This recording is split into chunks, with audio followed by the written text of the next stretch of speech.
Hello, and welcome to Consciousness Coaching Level 1.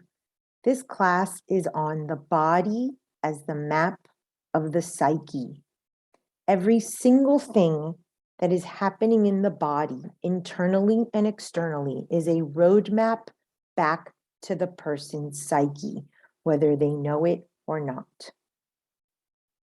Molière said, "The mind has great influence over the body, and maladies often have their origins there." In a moment, we're going to look at the energetic structure of how the world was created energetically, and similarly our body, and it always starts with the mind. So the body is a map of the psyche. I want to really stress this first sentence. Your body is simply the materialization of every thought you have in your psyche. So something might pass through very quickly, and then you don't necessarily see it or hold it or house it. But anything that's notable in a person's body is a reflection of what's going on upstream in their head. So thoughts and emotions are just as material as the physical body. So I want you to imagine a thought and an emotion that is not fully processed in our model with a TED Talk as a brick. If that brick does not get broken down, does not get processed and turn into like grain of sand or dirt, then it builds up a blockage in the body. And that is what you see when you look at people. Even things like their anatomy, like if they have wide hips, can be a symbolism of gluttony or someone who is very abundant. Everything in the body is a mirror to the psyche. The body is the loyal servant to the psyche, and primarily your low-level consciousness. That's why it gets stuck in the body and is how we show up in the world. Scars, pain, and physical illness are linked to impure thoughts. So I had a client many years ago, and I gave her a homework assignment where she was to make a journal of every scar on her body. I did not know that she had had multiple surgeries. And she lifts up her shirt and she had all these scars. So all your scars are a roadmap to what war you have going on in your head. Pain is another indicator of what's going on. And of course, illness, no matter how insignificant it appears or how significant, is also linked back to these unprocessed thoughts, impure thoughts, and of course, the emotions that are attached to them. If I take you back to the symbol of the squared circle, all the way on the bottom of the screen, the outer circle is the universe, your connection to source. And then the inner circle is that same divine spark within your third chakra. What keeps you from feeling connected to the source and whole? What keeps you separate is the triangle, your impure thought, and your square, which is your body and the emotions attached there. So the illness, that square, the body part of this model, is linked to the thought. So thought, emotion, and the physical body are sort of the boundary we think that keeps us from source. And we'll talk a bit about why illness is necessary sometimes to get back into the body and to get back as a connection to source. Oftentimes, though, it starts as the opposite. It starts as a way to feel that you don't need a body because you are source, you are that outer circle, you are spirit. And so the function of illness is linked to being common, just a commoner. And when you create illness, it actually creates space in your life for you to become the priority in your life. A lot of times people, for example, perfectionists, will not say no. They'll do many things, try to do it perfect, although perfection doesn't exist. And sickness is a result of them getting permission from themselves subconsciously to change their thoughts and to become human, because illness brings you back in the body. And many people, due to impure thoughts or pain or trauma, have been dissociated. Every single archetype is linked to a body part. We see this in astrology. So Neptune, for instance, the snow globe or the innocent is linked to the feet. So every sign in astrology is linked to a particular organ, and it could tell us what archetype the person is living out or what they're struggling with in life. So for instance, the feet being walking firmly on the ground, taking small steps, walking slowly, being very clear as to where you're going, not just living in la la land, is all linked to that Neptune, that innocent archetype where that snow globe concept all comes from, the delusion. So Chiron. Chiron is what I call finding your divinity through your humanity. As you can see, Chiron is a centaur. He is half animal and half human. This is us. We are half animal with our consciousness, our low-level thoughts, our veiled self, our emotions, and we are divine or human because we have the ability to raise consciousness. Where Chiron's midpoint is the third chakra, the 48 to 52. This is where these models are built on. You need to meet your animal consciousness and your divine consciousness, or your earthly and your spiritual nature, right here in the midpoint. So why we emphasize the Vesica Pisces, the 48 to 52, the third chakra, the midpoint, all of this is related to how we get healthy. We have a divine nature, but it has to be in the body that we live out what we come to do. Our lower chakras tend to be linked to more low-level consciousness or animal desires and needs like sex and food and tribe. And our higher consciousness or our higher chakras tend to be linked to like our heart chakra, compassion and vulnerability, speaking to source or intuition.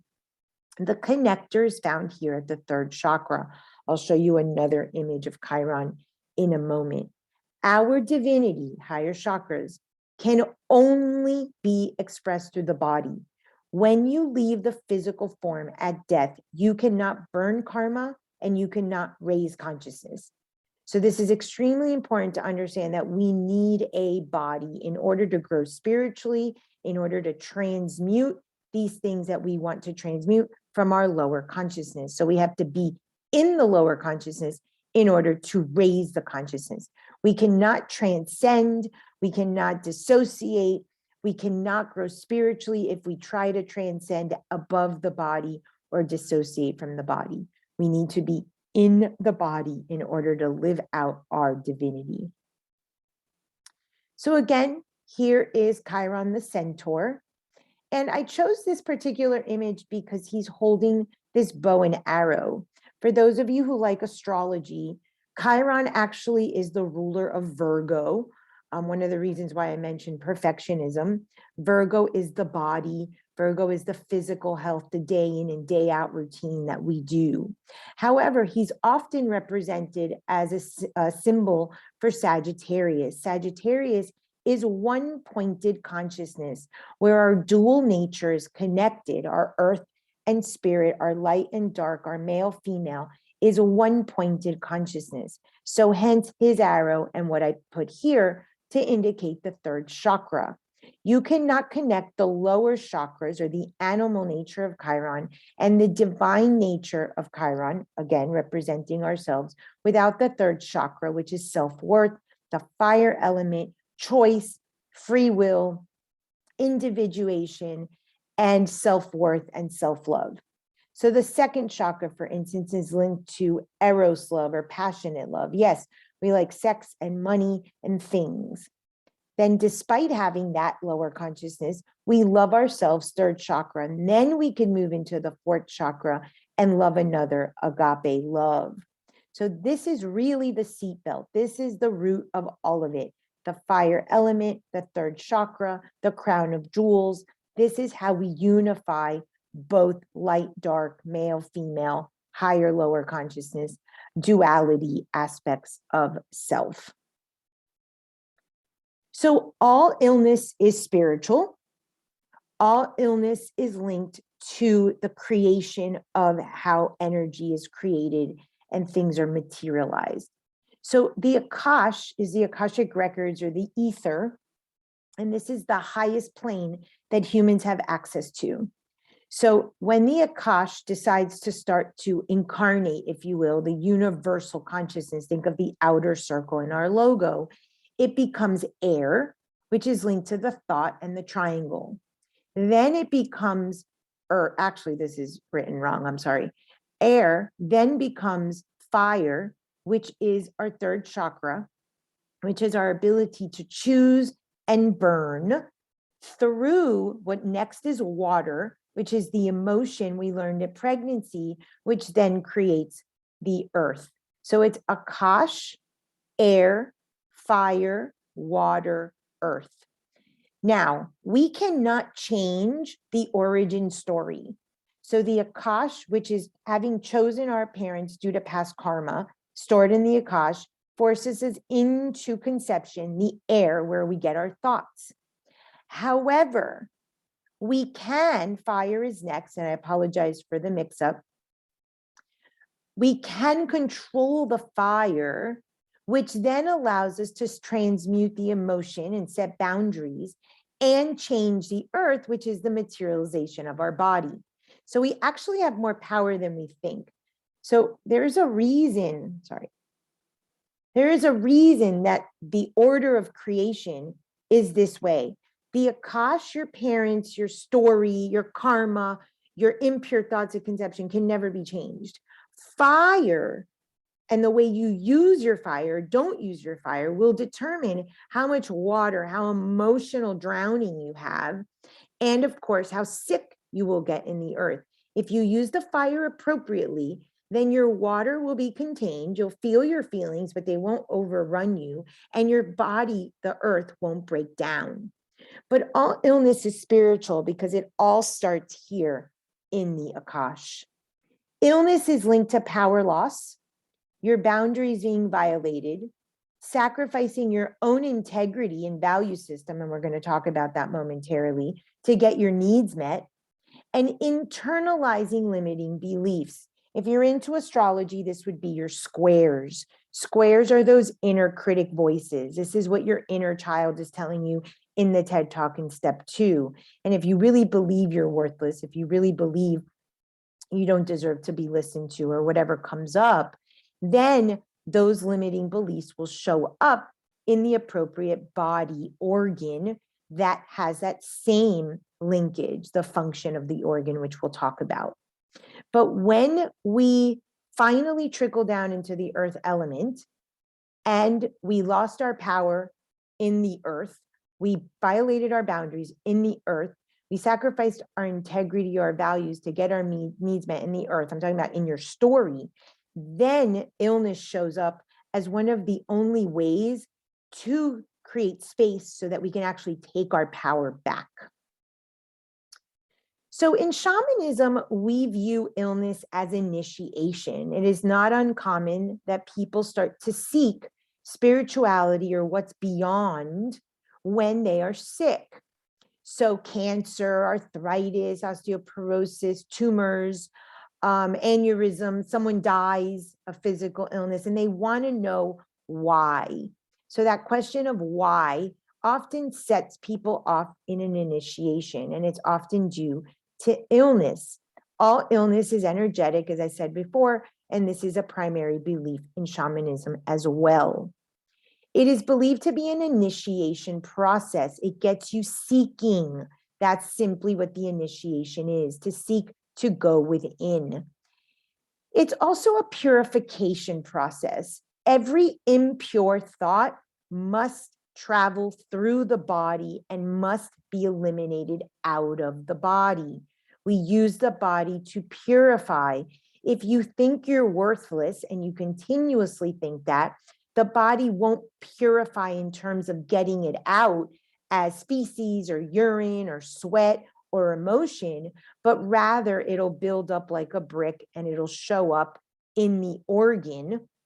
And therefore now it has materialized. This is what we really want to try to avoid. We want to try to fully feel feelings and have clients own their emotional states and feel those emotions fully so that they can eliminate getting sick. But one of the things you're going to learn in Consciousness Coaching 3 is that we will give sacrifices and offerings every single time we choose ourselves.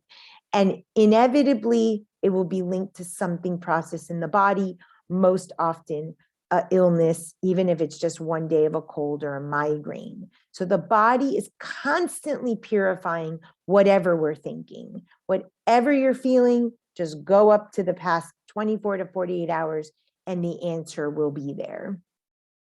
In the Vedas, sick children are oftentimes a reason for parents to seek spirituality. It's one of the reasons why people actually start to seek. Illness also serves a function for those of us that have been very traumatized or dissociated or narcissistic and want to believe that we don't need a body. It reminds us that we need a body to grow spiritually. It reminds us that we need a body in order to get to that midpoint of Chiron, the low consciousness and the high consciousness. So on one end, when we break down our body, the narcissist in us is saying, I don't need the body. I am beyond the body. I can do this in altered consciousness or altered reality, and the body is a nuisance. Not true, but that's one meaning. The other meaning is I've dissociated and I don't know how to get back into my body from this trauma. So I create illness as permission to get back in the body and set the boundary that I couldn't set on the onset of the trauma. So the body and the illness serves several functions. And what it'll do is it brings us back to the present moment. It reminds us also that we are limited and we need to be limited, because if not, we would be destructive. But illness at its source is related to a loss of power and a violation of boundaries, because someone violated perhaps your body or your even emotional, energetic boundaries. And if you were unable to speak up and purify, it can show up as illness. So illness is an initiation in shamanism. There's actually a word that says shimbiyong, and it means spirit sickness. It's oftentimes shamans will begin any spiritual initiation because of this. We also see that this spiritual sickness, it could be linked to losing yourself or feeling that you're not in the body, or you don't have a boundary, you don't know how to speak up for yourself. There's many ways of this is linked to spirit sickness to indicate again that all illness is spiritual. So we're going to learn how to bio decode illness.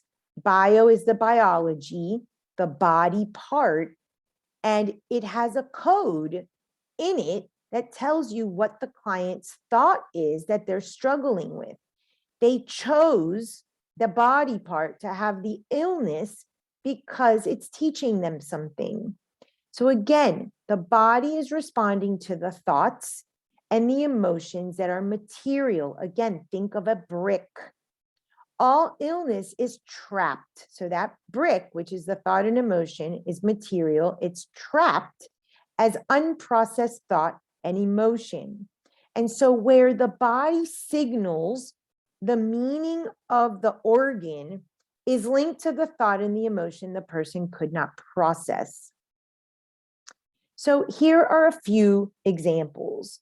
People that tend to have a lot of brain issues, imagine a brain tumor, are trying to think a rational solution for a problem that needs to be beyond the intellect and rather need to connect to intuition. Heart issues are linked to the home. Kidneys, fear and indecision, absolutely fight or flight, and the fear kicks in, probably holding themselves hostage from a prior decision that they made or they deemed that made a mistake. The stomach, because it has the HCl, is something the person cannot digest, cannot break down, and they might need more hydrochloric acid in an attempt to break it down. This is not physical. What they're trying to do is tolerate a thought that they're having. The liver is linked to bitterness, and in the myth of Prometheus, his liver is eaten out every day by vultures. So think of vultures in the person's life or how they appear as a vulture that makes them bitter. The bladder has to do with urine, marking territory, and control. Intestines tend to be with something the person cannot digest or let go of. You can often have diarrhea where they need more and more and more of the intestine, or they're constipated and they just cannot let go of it. So they have more and more and more inside. The spleen has to do with mediation, melancholy, wanting to feel a peacemaker. The pancreas, they need sweetness and joy in their life. The lungs have many things. The lungs carry grief. It's also linked to mother because remember, when you come out of the womb, the first thing you do is cry and they slap your lungs so that you'll breathe on your own. So lung issues, asthma have a link back to the breath, have a link back to wanting perhaps to be an identity of your mom or the child of your mom. Thyroid issues have to do with time. Technically, hypothyroid would be life is too fast, I have to slow it down. Hyperthyroid, life is too slow, I have to speed it up. And Hashimoto's is I don't know how to control my time. Sometimes it's too fast, sometimes it's too slow. The eyes have to do with clarity, illusion, wearing veils. What are you failing to see?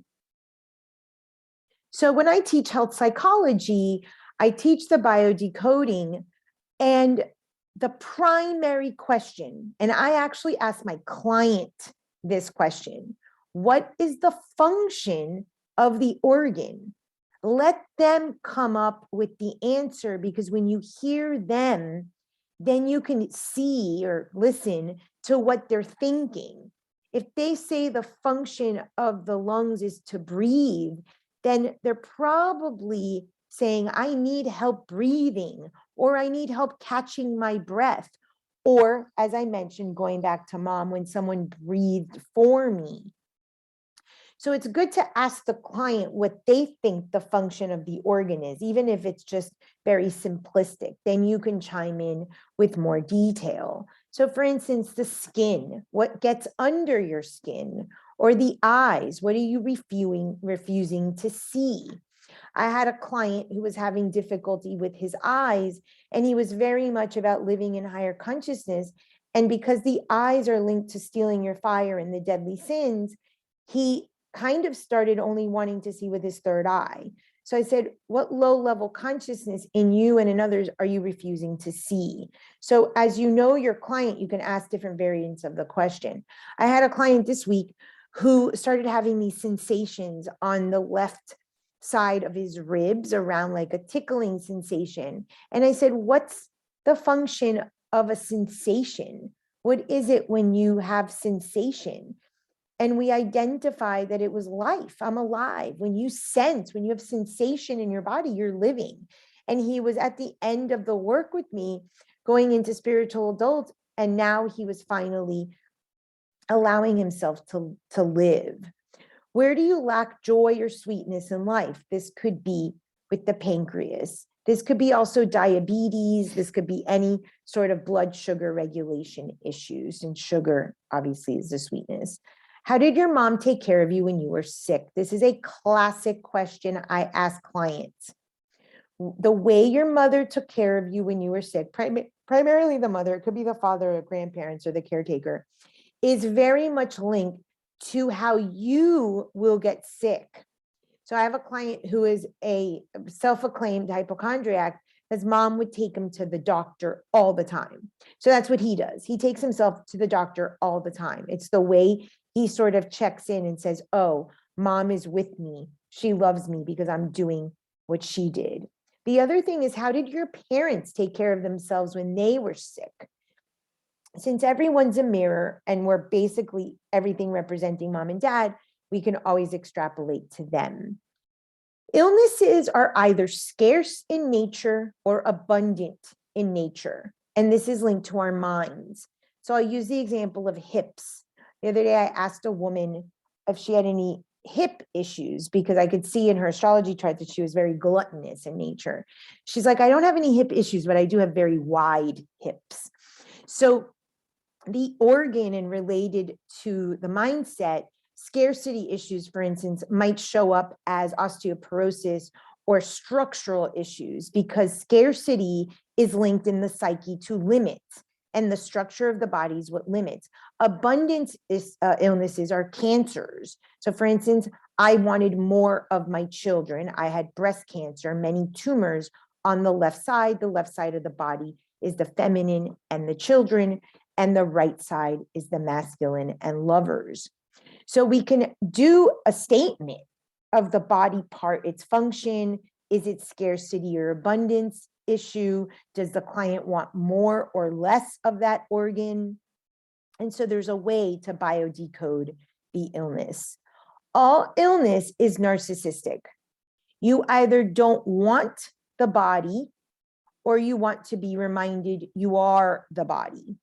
So tribal narcissists, the lower chakras, people very much as pleasure as pain, are more narcissistic in wanting to be only the body and forgetting the spirit. And those of us that are more transcendental narcissists want to be out of the body because we want to be more transcendent in nature. So we need our values to be clear in order to be in good health.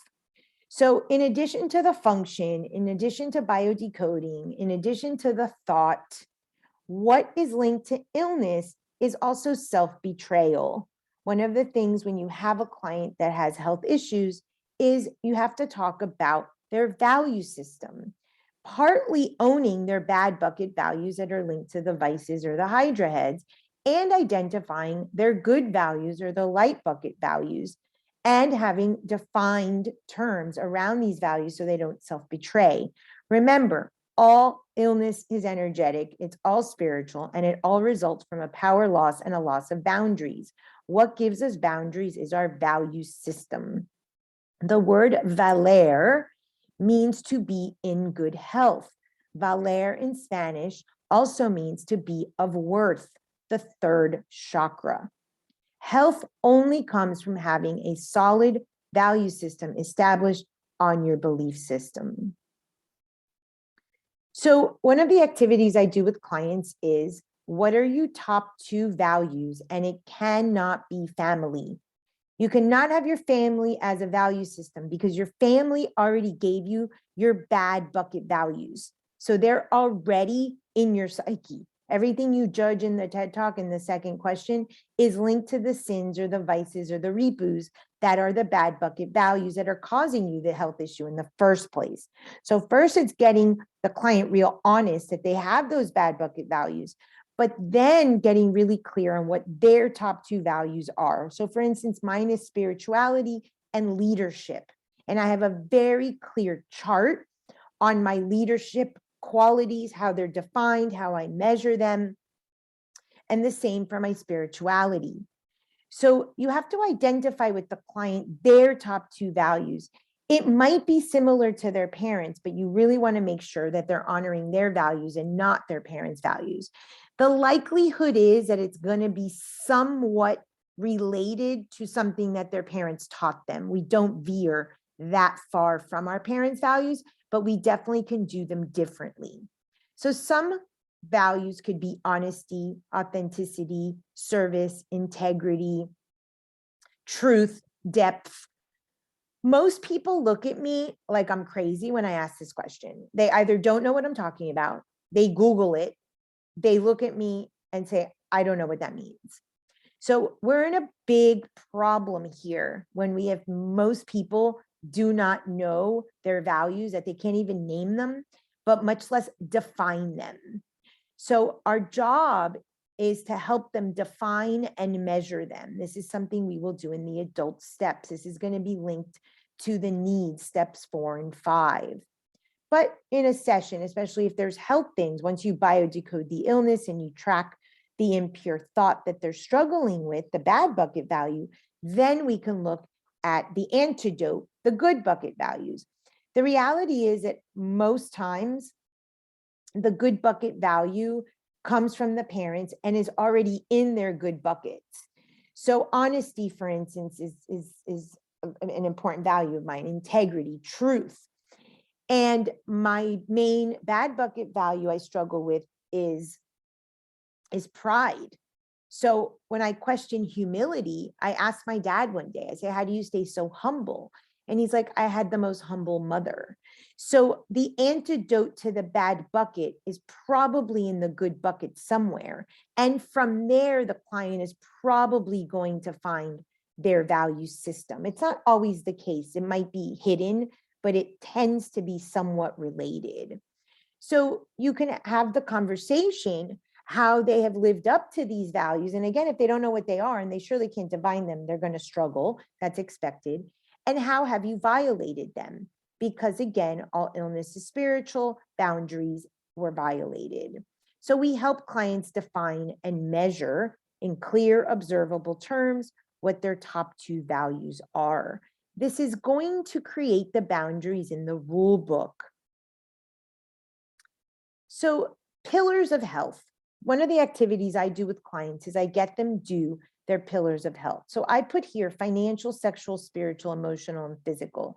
This is another way to set up the rule book and have them write 2 values around their financial health, their sexual health, their spiritual health, their emotional health, and their physical health. So for instance, physical health, 3 times a week for 20 minutes, I'll walk on the treadmill. Spiritual, 5 minutes in the morning, I'll sit in silence 3 days a week. Sexual, I won't have sex on the first date. So we can help them write rules around their life once they have their values clear and which pillar it goes onto. The client may not start at the beginning with such clarity around them, so you can start them off with just the first 2.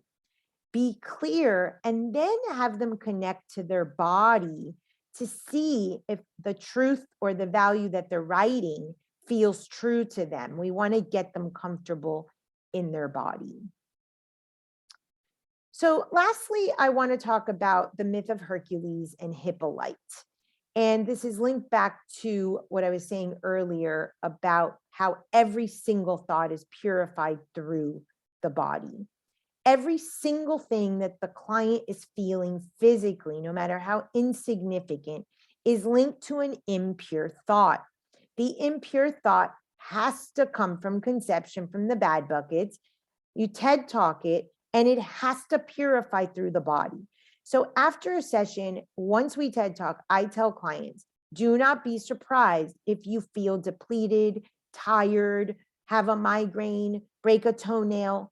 The body will purify the TED Talk. However, the more you TED Talk things, the less the body has. That brick is now turned into sort of grains of sand. It has less to do. If a person lives 20, 30, 40 years not processing their thoughts and emotions, the overcharge in the body to purify is going to be that brick. So in the myth of Hercules, Hercules was given the girdle of Hippolyte. You see her in the picture handing it over. Look at Hercules' stance. He's in a fighting stance. His foot is up, his sword is up. He is ready to attack her. And he does, and he actually kills her. So this is what happens. If Hercules is those thoughts that we can't control, that are always on the defensive, waiting to be attacked, if this is the person's psychology, just like if they don't ever attack and they're constantly internalizing all of that anger and fear, either way, then we kill or we destroy the body because we don't know how to purify our thoughts. And so this myth, in this quick version of it, is to indicate how the thoughts are always purified through the body, and the body gets beat down, and in this case she was killed because he wasn't paying attention to his emotions or his thoughts. The second part of this myth is that once he saw that he killed her, he was appalled. He was terrified. And what he did was he saw Hesione was drowning and he jumped in and he saved her. And this is what we do. We have these thoughts, we have these emotions, we beat ourselves down. Our body takes the brunt of it. And then what happens? We go into a fasting, a cleanse, some sort of purification mode. And this is all having to do with thoughts. It's the dog chasing its tail, where these thoughts never go away. So if we process them, it's less on the body, and then we have to beat ourselves up less because we have strong boundaries. We have a strong value system. It doesn't mean that you're not going to still fight with your Hydra. It doesn't mean that everything is going to be 100% certain, but it's going to give you much more clarity in how to show up in the world. So this is the step of the model where we start talking to clients about healthy eating and exercise. Let me be very, very clear. You can eat McDonald's every day and you can drink green juice every day. If your thoughts are not being looked at, it doesn't matter what you're putting in your body. So start with your thoughts and your emotions and your desires. And then truth 6 on a spiritual path is a truth of purification. Then we start to structure a body, a diet, an exercise regimen. It's not the other way around. There's a reason why this is truth 6. Again, asking how mom took care of the client when they were sick. And obsessive purification has to do when the person is so impure in their thought or think they are. It's a judgment. It's not that it's true. They've internalized these limiting beliefs so much, they have to need a constant purification with diet, exercise, juicing, fasting, a man cleanse, laxatives, all of those behaviors that are obsessive about purification, showers, bleaching, OCD, all of these tendencies are linked to impure thoughts that they're trying to cleanse and rid themselves of, that they haven't looked at. Without looking at those things, that client is on their way to physical illness. So this is really important part of the work that we do. Thank you.